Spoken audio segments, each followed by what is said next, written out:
Hallo zusammen, willkommen bei Finance Fellows, eurem Kanal für Finanzbildung. Mein Name ist Marcel und in unserem heutigen Video geht es um den Wert des Geldes.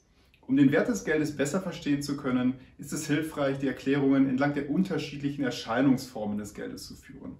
Demnach starten wir im ersten Abschnitt des Videos mit dem Warengeld, der wohl ältesten Erscheinungsform. Im Nachfolgenden betrachten wir uns dann den Wert des sogenannten Repräsentativgeldes und den damit verbundenen Goldstandard. Im letzten Abschnitt des Videos gucken wir uns dann den Wert des heutigen Geldes an, dem Fiat-Geld. Alle Timestamps entsprechend der Agendastruktur findet ihr wie immer unten in der Videobeschreibung. Und jetzt viel Spaß beim Video!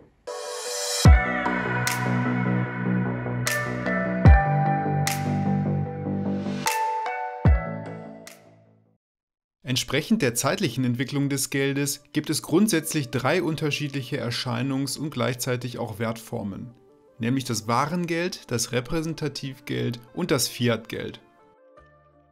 Betrachten wir zu Beginn das Warengeld. Das Warengeld ist wohl die älteste Erscheinungsform des Geldes und dadurch gekennzeichnet, dass es zusätzlich zu seinem Tauschwert immer auch einen inneren Wert besitzt. So haben beispielsweise Gold- oder auch Silbermünzen allein aufgrund ihres Materials eine gewisse Wertigkeit. Entspricht dabei der Nominalwert der Münze, also der eingeprägte Wert, dem Wert des Metalls, aus dem sie hergestellt ist, handelt es sich um eine sogenannte Kurantmünze.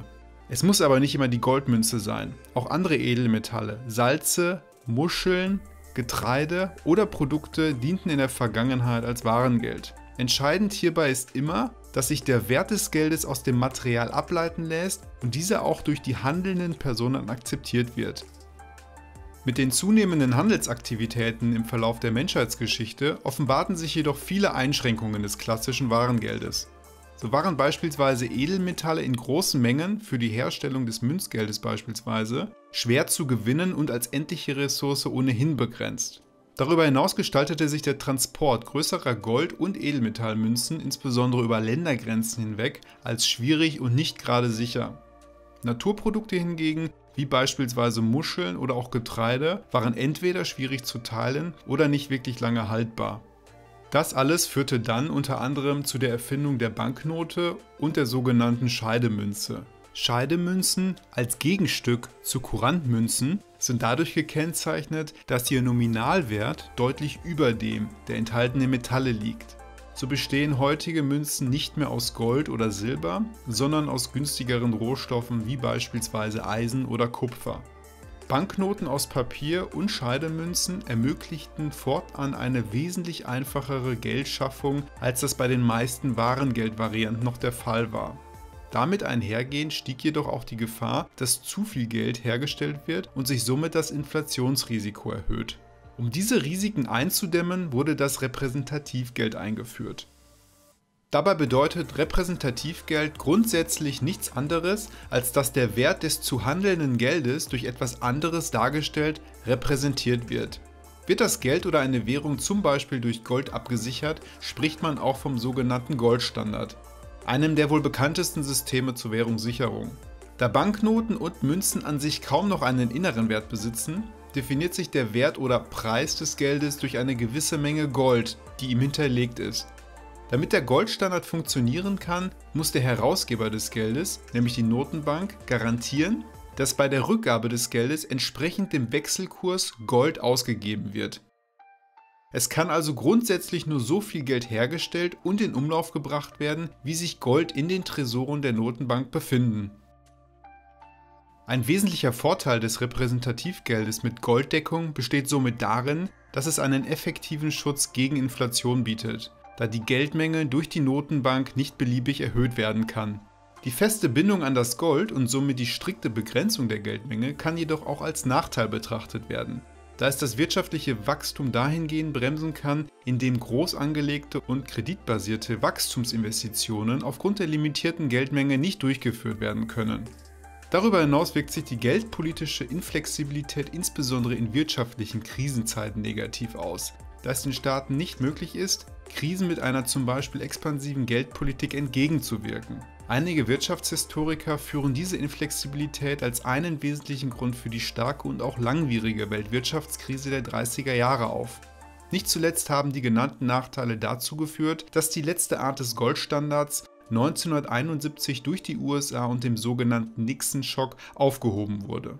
Seitdem sind die Währungen der größten Volkswirtschaften frei handelbar und basieren auf dem sogenannten Fiat-Geld. Dabei hat das Wort Fiat mit dem Auto rein gar nichts zu tun, sondern steht für das lateinische Wort entstehen. Doch was genau bedeutet das? Das Fiat-Geld besitzt, wie das Repräsentativgeld, im Grunde genommen kaum noch einen inneren Wert bzw. Materialwert. Zudem kann es gegenüber dem Repräsentativgeld auch nicht mehr gegen andere Vermögenswerte wie beispielsweise Gold eingetauscht werden, ist also mit keinem Edelmetall mehr hinterlegt. Das bedeutet ebenfalls, dass die Geldmenge nicht mehr begrenzt ist, sodass vereinfacht ausgedrückt Banken Geld aus dem Nichts entstehen lassen können. Was natürlich nicht bedeutet, dass es hierbei keine Regeln mehr gibt. Der Wert des Fiat-Geldes ergibt sich nur noch aus dem Vertrauen aller beteiligten Personen und Institutionen, auch zukünftig damit bezahlen zu können. Das Vertrauen drückt sich im Wesentlichen durch eine Geld- und Preisstabilität aus. Und diese sicherzustellen, ist die Hauptaufgabe einer jeden Zentralbank. Der Vorteil des Fiat-Geldes ist darin zu sehen, dass durch eine freie Geldpolitik flexibler und schneller auf wirtschaftliche Fehlentwicklungen und Krisen reagiert werden kann. So können beispielsweise in schwierigen Wirtschaftslagen schnell geldpolitische Konjunkturmaßnahmen eingeleitet werden, um diese abzufedern. Als Nachteil oder Risiko ist aufzuführen, dass das System der freien Geldpolitik immer auch die Gefahr einer Inflation in sich birgt. Deshalb ist es wichtig, dass das System mit Fiat-Geld durch sehr verantwortungsbewusste Institutionen umgesetzt und überwacht wird. Fassen wir die Ergebnisse des Videos noch einmal kurz zusammen. Der Wert des Warengeldes bemisst sich immer an dem inneren Wert bzw. am Materialwert des Geldes. Der Wert des Repräsentativgeldes ergibt sich aus dem Vermögenswert, der ihm hinterlegt ist, zum Beispiel Gold. Und das Fiat-Geld bezieht seinen Wert nur noch aus dem Vertrauen aller beteiligten Personen, auch in Zukunft noch damit bezahlen zu können. Hat dir das Video gefallen? Möchtest du auch in Zukunft keines mehr verpassen? Dann schenke uns doch eine positive Bewertung und abonniere unseren Kanal. Das hilft und motiviert uns, auch in Zukunft für euch kostenlose Erklärvideos zu erstellen. Für alle, die uns auch finanziell unterstützen wollen, schaut doch mal bei Patreon oder Steady vorbei. Wenn ihr mehr über Finance Fellows erfahren möchtet, freuen wir uns auf einen Besuch auf unserer Homepage oder Instagram. Macht's gut und bis zum nächsten Mal.